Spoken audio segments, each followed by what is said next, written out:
What's up, ladies and gentlemen, and welcome to this POV review by Autobahn. My name is Max, and today we're taking a look at the all-new Tesla Model Y that has just been introduced. This is a very successful car for Tesla. They produced over 3.5 million of these units, and in 2023 this car was the first electric car to be the best selling car, period. So not electric, petrol, doesn't matter. It was just the best selling car of that year, which had never happened for an electric car. So it is a very important car for Tesla, and it is a very popular car in general. So today I'm going to show you around it. We'll take a look at the things that they have changed, and then we'll take it for a drive towards the Autobahn for an Autobahn, well, blast until the top speed limiter, which is 217 kilometers an hour. And this is a long-range all-wheel drive. So let's start at the front, because we have a redesigned front end, which is a little bit more wide. They redesigned it to make it a bit more wide, but also to make it a bit lower and a bit more planted on the road. So you have this new light bar running across the front end.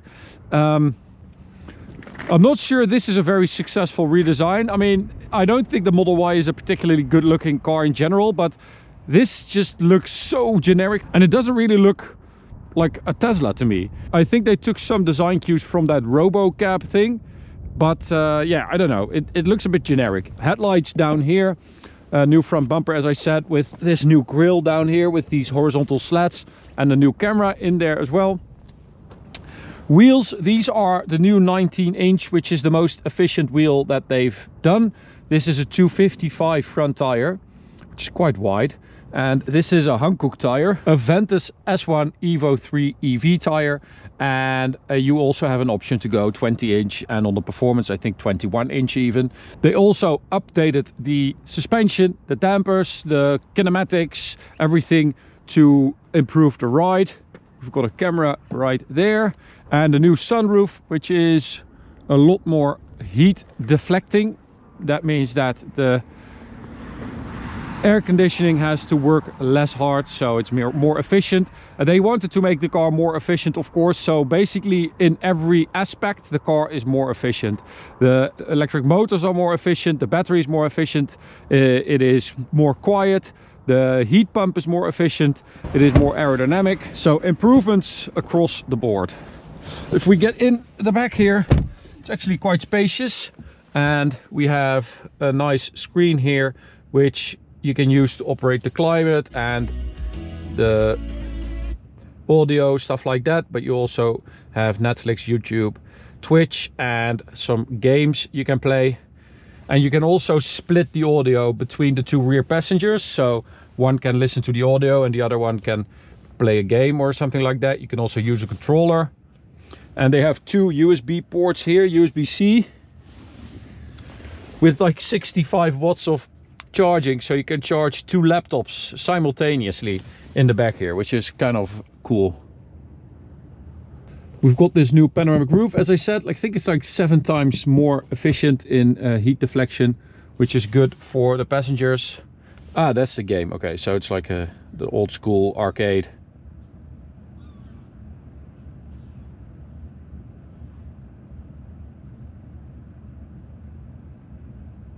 Wow, I'm really good at this actually.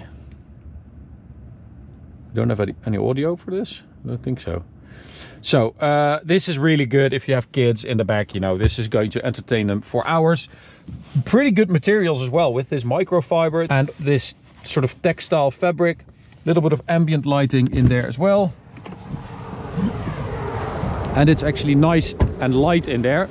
The rear, I think, is a lot more successful, this rear design. So we have a new LED bar running across the rear with this reflection. So you have indirect light, which is your rear light. I'm really surprised that the pencil pushers at the EU decided that this was okay. I would have expected them to say, no, this is not a rear light, this is a reflection of a rear light.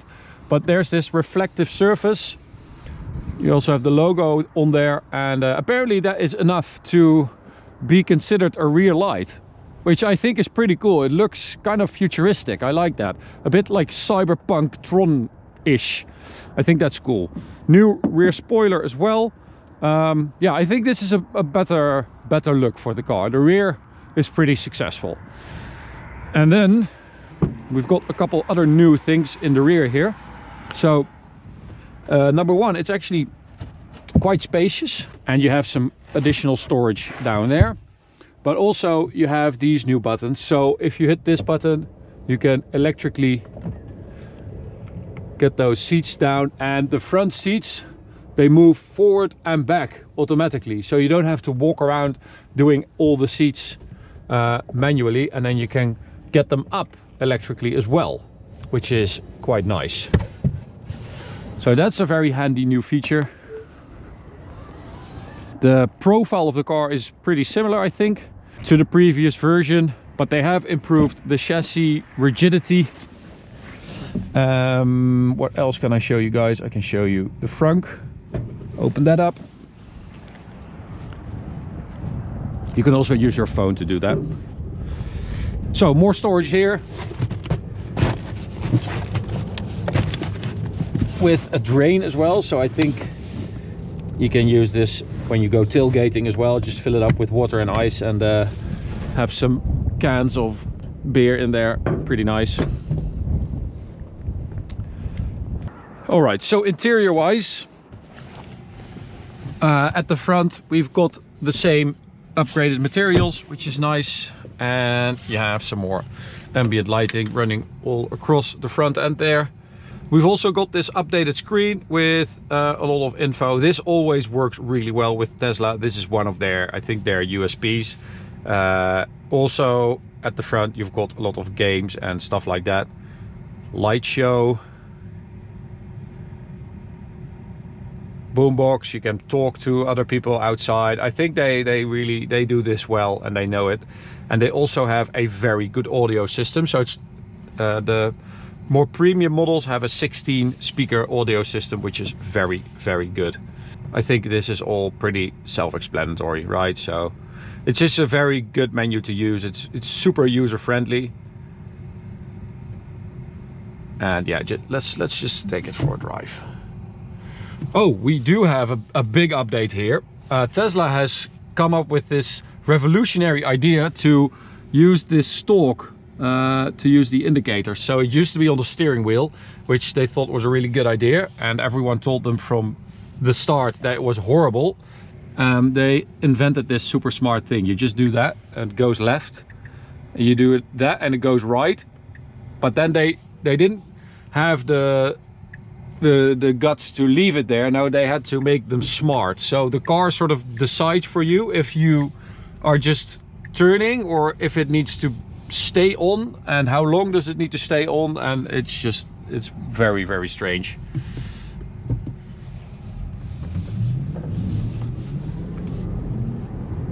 Okay, so this is the long range all-wheel drive version. So we have four-wheel drive, which means you have a lot of grip. This car, the all-wheel drive version, weighs around 2,000 kilos, which is not even that bad for a car this size. The long range rear wheel drive is the lightest one, I think. It's 1,900 kilos. So that's actually pretty good. As always, you know, these Teslas nowadays, especially the smaller ones, the Model 3 and the Model Y, they drive really well.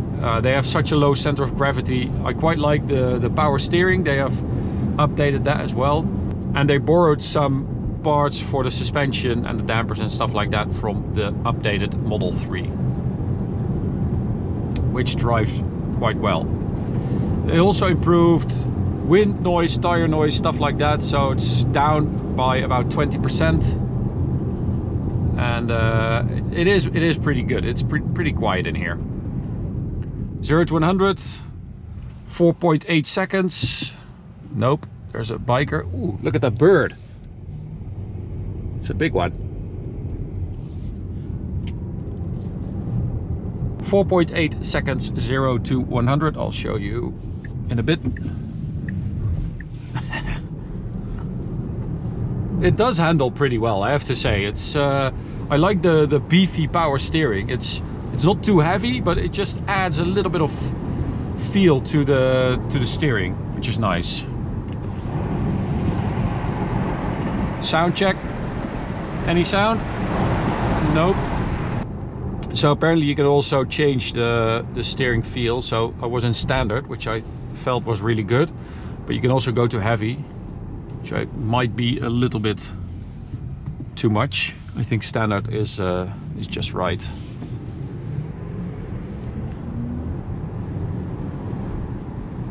So let's do a 0 to 100.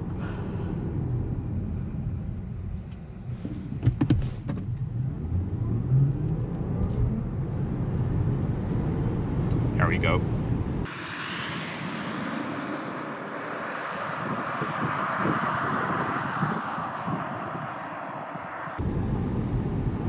.8 seconds. That's pretty good, I would say. There's also a performance model which will do 0 to 100 in 3.7 seconds. Range 586 kilometers with the 19-inch wheels. If you go for the 20 inches, that goes to 568. The best version is the long range, of course, which does 600 plus, 622. So it's not really record breaking. It is pretty good. So if that is like close to reality, 600 kilometers, that is a good range, especially because with Tesla you have the biggest and the most dependable supercharger network in the world. I think that does mean that you have a better experience in general, because you have fast charging, it's not too expensive, there are always a lot of superchargers, and it just works. So let's find out what the top speed is, because I got two different numbers. One said 201 and the other said 217. I think it's 201.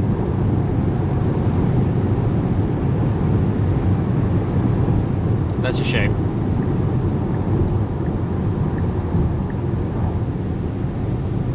So I have to say, tire noise is really low.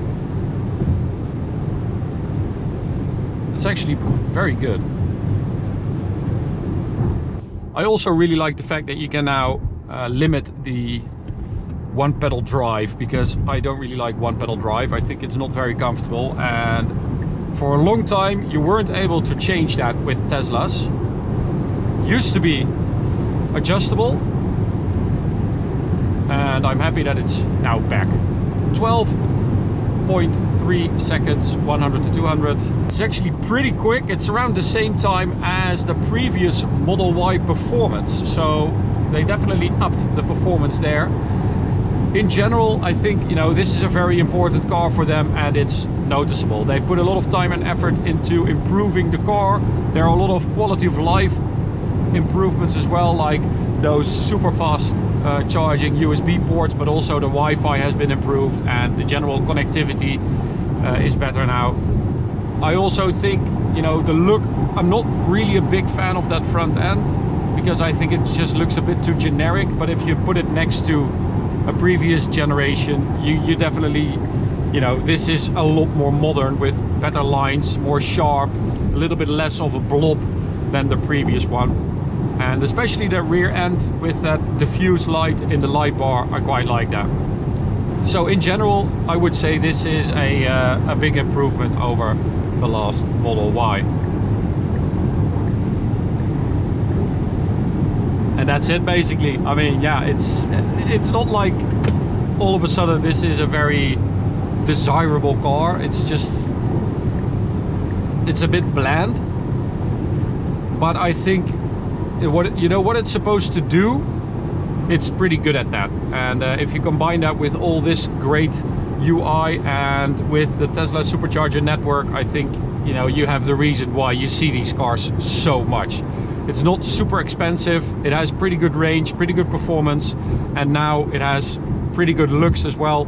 The interior has been updated, the finishing is a bit better, materials are a bit better. Thank you for watching, hope you enjoyed it. You can subscribe by clicking the big button in the middle. You can also check out this video, this playlist, and I'll see you at the next one. Bye.